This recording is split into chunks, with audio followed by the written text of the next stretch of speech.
Hello, welcome back to RS Things.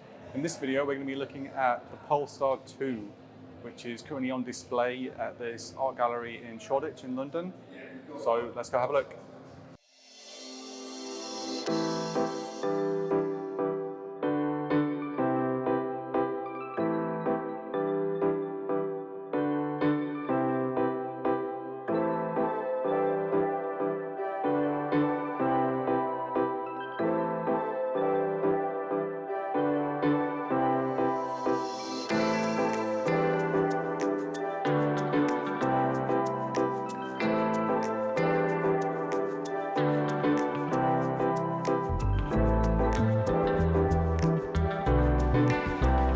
So hello again, we're now inside the car. I'm here with Alexander, who's part of the Polestar Roadshow, who's going around Europe demonstrating the car at various events to various people that are interested. So he's going to tell us a bit about the car, some of the interior features, some of the other features like the battery capacity, things like that. So hi Alexander. Hi, and welcome to Polestar. Thank you, thank you. So now we're inside the Polestar 2, and as you can see, we have kind of a Scandinavian minimalistic feel inside the cabin. A big beautiful glass roof as well.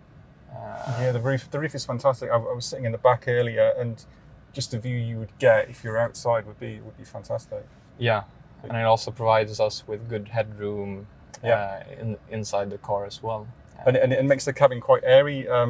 It's quite dark materials, but obviously with the glass roof, it is quite light inside, so also good. And also, as you feel now, we have very comfortable seats. So the car is performance focused of our racing heritage that we have since before, but also our heritage together with our parenting company Volvo. Yeah. So it will be a nice car to actually drive around the track, but also in your daily drive. A very comfortable car. And what's what's new with the Polestar 2 is basically the Android Automotive OS that we use, that we've looked a bit at here. And that's different to Android Auto, isn't it? It's a totally different system. So it's a dedicated processor built in the car. So you don't actually use the processing power of your phone. It's a built-in system, which provides us with, we could use Google Assistant, so voice command the car, everything from setting temperatures to actually replying to texts, and also navigate through Google Maps. Can you actually control some of the car's functions with voice as well? Yeah, so we could just tell the car basically, okay Google, set temperature to 22. Okay, changing the temperature to 22 degrees. See, that's really good. I've got Android Auto in my car, but I can only control the Google apps. I can't control anything to do with the car. So the fact you can do that is brilliant. So that's completely unique, and we are very good at making cars, but Google are very good at, or Android, as you say, they have amazing software. Yeah. So we really wanted to combine the two in a perfect harmony, which we've done with the Polestar 2 basically. And it means you don't have to worry about the infotainment system, the sat navs, anything else. You can just kind of concentrate on the car, isn't it? And you get all the up-to-date services that we're used to having in our daily lives as of now, but it also follows you into the car basically. So what's the connectivity with the head unit? Has it got like a 4G thing? Has it got Wi-Fi or? Yeah, so the car is connected. We will have over-the-air updates to the car, so it will always stay up to date with everything. We'll add new functions and so on. Yeah. So your car will never feel old. Yeah. So we have a 4G connection inside the car. So we have connectivity to the internet and to do over-the-air updates and navigate and so on. Okay. Could you tell me more about the performance of the car, the battery capacity, the charging capacities? Yeah. So what we're having here is the bigger battery pack. It's 78 kilowatt hours. Okay. 27 modules. And we have one motor in the front and also one in the back, of total of 300 kilowatts, so 150 in the front and 150 in the back. So that's about 400 horsepower then. Yeah. Yeah. Gives us a 0 to 60 in 4.7 seconds. Wow. That's quick. So it will be a performance-based car. Yeah, sure. Sure. So so we have awesome performance, but also the comfort is something that is really important, and how the car handles. Especially in this car, we have the early dampers, so it's optional performance pack, and you have this golden features on the Brembo brakes and the golden seat belts. Yeah, as seat we have belts, in this car. These look very, very contrasting against the black interiors. It gives a nice contrast. It does, yeah. It does. And it's all about the details, everything from the lever we have here with up the Polestar logo, but also in the roof. So it's all about the details for us, keeping it minimalistic, but with some certain touch on details. So if this is the performance version, will they be like a standard version or like a long range version, or? You will actually have the big battery as a standard version as well, without the performance pack. So you will have standard brakes instead of the Brembo ones that we have here, standard suspension.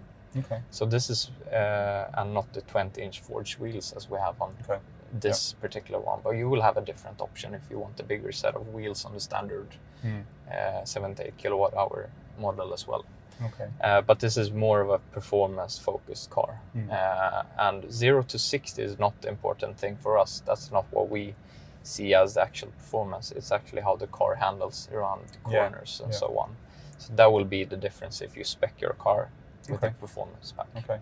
So would the battery capacity and the ranges be the same on the standard car, or would that be different?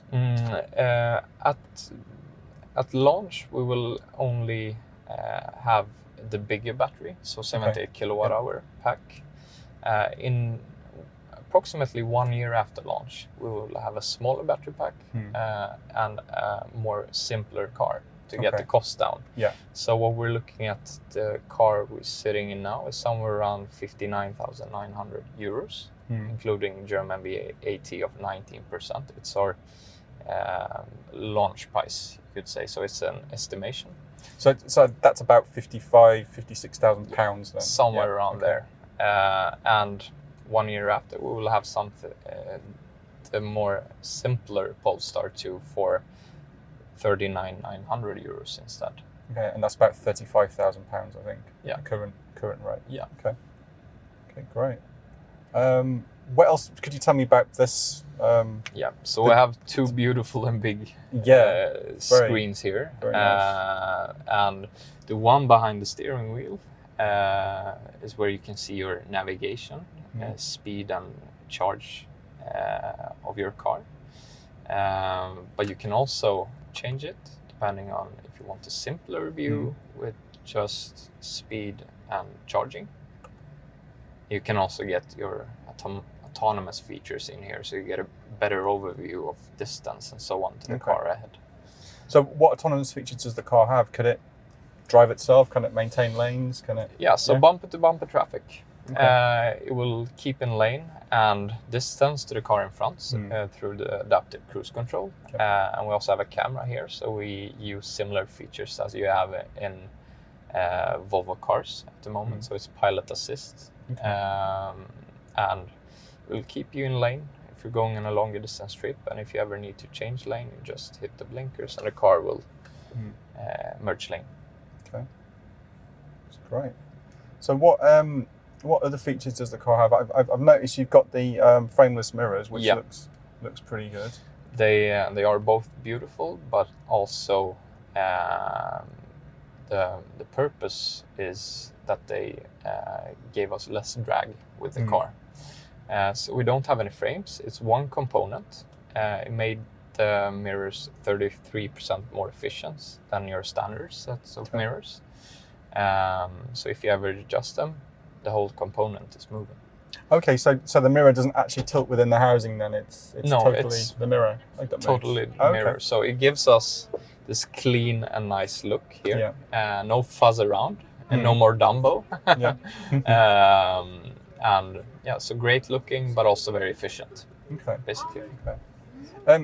I'm noticing the materials in the dash, it isn't necessarily plastic. It looks like some kind of hard fabric, some kind of woven thing. Yeah. Could you tell me more about that? So we have a lot of soft touch materials in the Polestar 2 if you don't go with the leather option that we will still offer. So it's a weave tech material that we'll offer on the first cars.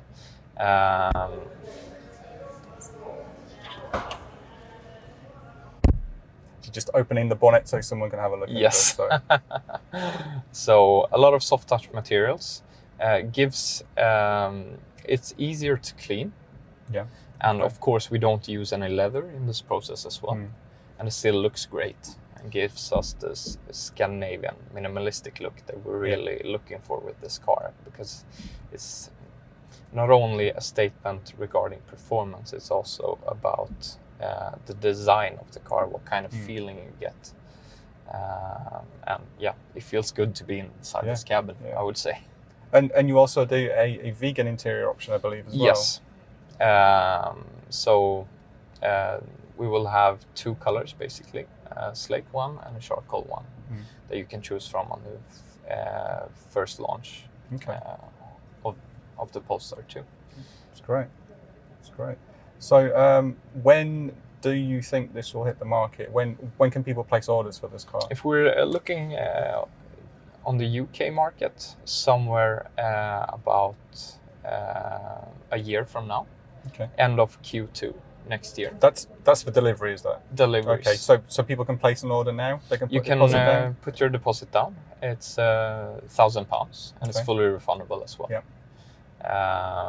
So yeah. And that would be via the Polestar website? Polestar.com. Yeah, Polestar.com. Easiest way of doing it. Yeah. So you set everything up by yourself, place the deposit as you would purchase something online, basically. So it's super simple, can be done from home. Okay. And when do you think you'll have cars in the country for test drives? Somewhere at the beginning of next year. Next year, so January, first quarter. Yeah, so somewhere around first quarter is what we're aiming for. Okay. And the best thing you could do to actually keep yourself updated is to sign up to the newsletter, and you will get all the information. Again, you can do that via the website. Yeah, through the website. So we are a very digital brand, and we want to make it very simple to everyone who is interested about Polestar. Okay. So feel free to sign up and go for a test drive as well. Well, thank you. That was great. Thank you very much, Alexander. Thank you so much. So that was the Polestar. I'm going to walk around the car and do some external shots now. Have a look in the boot and show you what's in there as well. So stay tuned.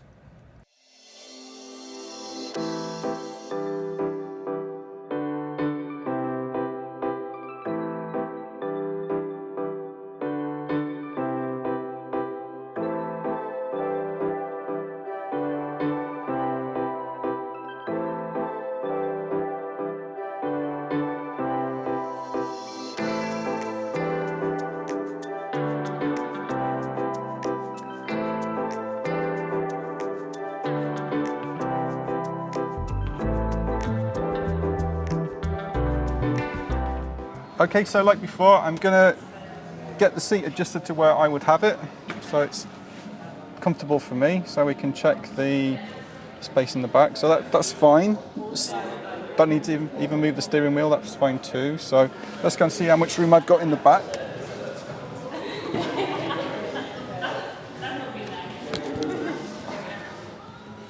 And that is fantastic. So there's obviously this much room here. The back seat's sculpted out, so there's a bit more room than would normally be. And the headroom is great as well because we've obviously got the glass roof.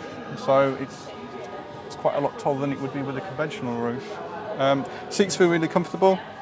Feet are in good position as well. So yeah, I'd say this is really good space for the tall people. I could sit behind myself, basically. So that's all good.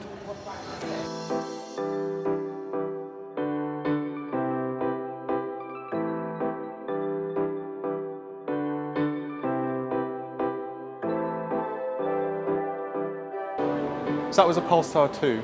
Thank you very much for watching. Please like and subscribe, and please share this video with anyone you know who's interested in Polestar, and maybe even people interested in the Model 3, because I think this really brings the game up to Tesla. I think this car is fantastic. The fit and finish is really good. The quality is really good.